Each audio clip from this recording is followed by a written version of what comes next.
சென்னை மெரினா கடற்கரையில் வாகனங்களில் வருவோருக்கு அபராதம் விதித்ததை தட்டி கேட்ட காவலரை போக்குவரத்து காவலர் தாக்கிய வீடியோ வெளியாகியுள்ளது.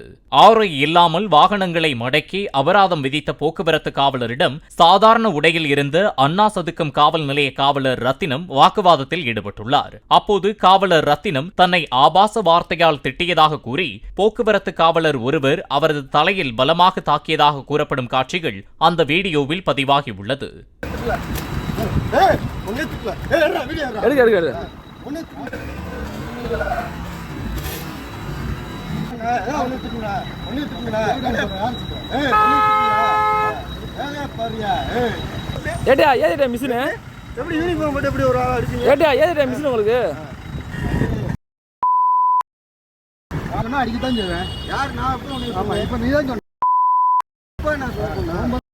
பிளே ஸ்டோர் மற்றும் ஆப் ஸ்டோரில் இருந்து பாலிமர் செயலியை QR கோடு மூலம் பதிவிறக்கம் செய்யுங்கள்.